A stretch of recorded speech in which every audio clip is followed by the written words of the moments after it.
sincere when I said hi, everybody, because it seemed like everybody was really just kind of there to say hi, Tina. It's like one huge, big party where I was going to say hello to everybody in the course of the evening by a song, by a singing and dancing. Hi, everybody! I said hi, everybody!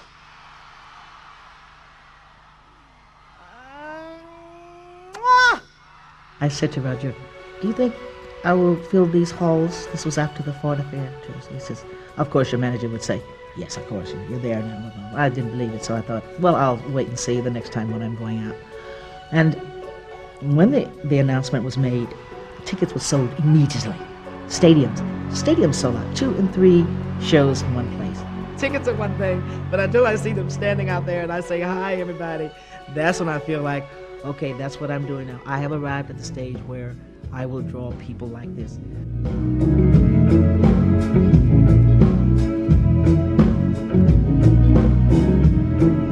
We broke the rehearsal down into 3 parts. Part 1 was a music rehearsal, which lasts for about 2.5 weeks, which was just band. At the same time as that was happening, there was a choreography rehearsal going on with the dancers. And we broke, at the middle of that, we did a production for about 1 week of putting the set together, then brought in the band onto the stage, and a day later we brought in Tina and the dancers, and from there we pressed on regardless. Can we get in there sooner, Jack, right after? Wildest Dreams. Oh, nice. Saturday. We arrived to the place where they open the heart, fill them up with love. And this one is a popping point. As a man thing starts. Never in your wildest dreams. Never in your wildest dreams. Oh, never in your wildest dreams. Okay, one more time. Just once more for me to get that verse. They normally have a conversation with Mark, the set designer, and up front, and he then designs the basic sort of like premise and idea. Basically it's like this. Tina says, I'd like one of these, and then she gets it. There's a bit of stuff in the middle where she changes her mind and says, you got it completely wrong, are you stupid? All that kind of stuff, but otherwise it's quite easy really. We just give her what she wants, and if we do give her what she wants, then she's happy.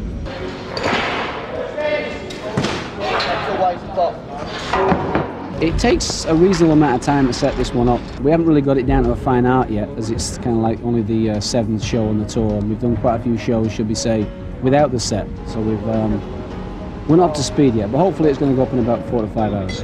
Let it down, don't stop, let it flow. It ain't gonna hurt nobody, let it go, go, go, go, go, go, go, go, go, go, go, go. 4.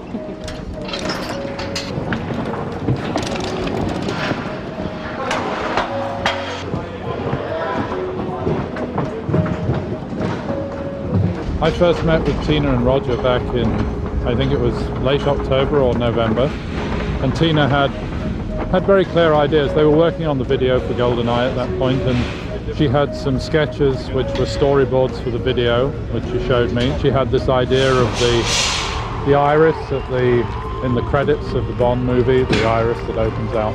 There's another entrance for GoldenEye that's very special, I think.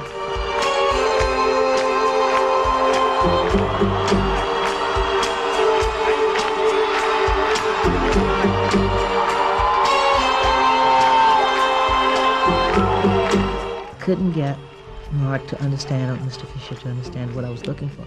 I like the Arc. You know the big building on the road here that is just rented? Thank goodness, I love that building. And I wanted my stage to feel like that with me on top of it. I wanted when you walk into the back of the hall, the first thing you would see was this arc-looking thing, and then it's where I'd be on top. And he couldn't get it quite. I kept making forms. Finally, he came to the south of France, and I turned the plot upside down as one of those that's made just like an arc. It comes right up and had ridges, and it would look like steps. And then right at the top, and he says, oh, a pot upside down. So that's how we managed to get it, which I hope it feels like that. I got a sketchbook and I did some sort of, is this is what we could do, is this what you're thinking, sort of sketches. And I think we had a sort of fair amount of yes, that's the kind of thing. So I went off and did some more drawings, and we met again. And when all of that's agreed, then I make a 3D computer model in my studio. That gets used to show Tina, and then the same computer model goes to the people that build it.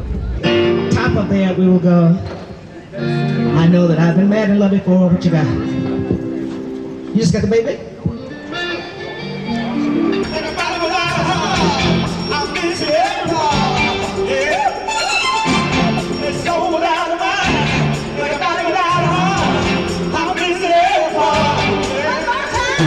I was very excited to learn that Roy was going to be the LD, because he and I have worked on a number of shows together. I got in contact with Mark Fisher, who's the set designer, and collaborated with him on basically looking at what he was doing as far as the set goes, and then trying to incorporate lighting, pods, fixtures, whatever, customized things that actually fit in or complemented the stage set. That's what I'm gonna do, Alan, if you don't come right in. Baby! You ready for kids to yell back? Okay, stop. That might work. I might get the people to go with me. Baby! Come on, say it. Baby! Okay. Okay, good. So let's keep that running order. This was a show where everybody was dumping very clear ideas on me and saying, this is the kind of thing we want, this is the sort of thing. So what we have in this show is something where I am very much the interpreter, the visualizer of what people have in their heads, I think.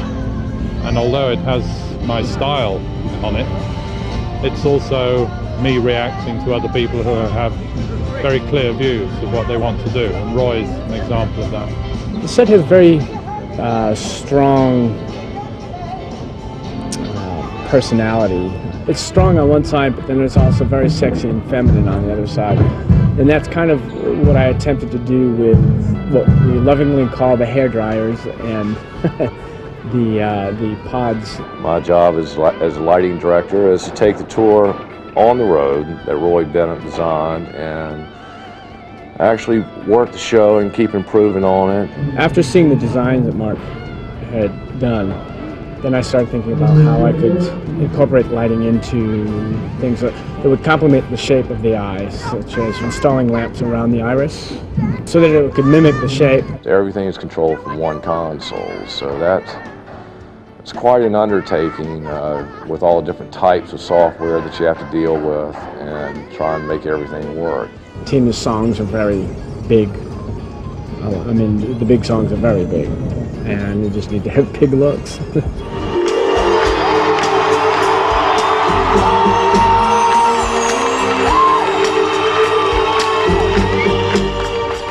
As soon as you come out of the old baby, it steps up, turn, the night is hot outside your window.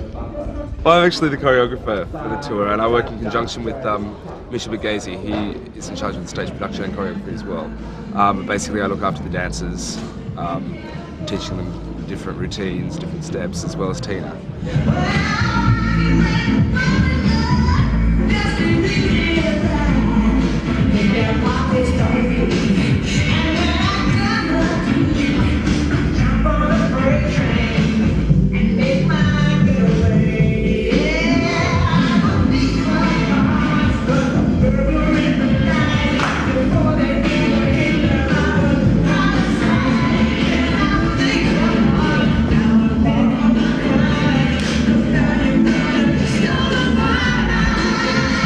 And I'm very strict about, in my own way, about my dance. I don't want a choreographer to choreograph someone that's not me and my style, because my style goes, as Roger calls it, old choreography, but it still works because it's different.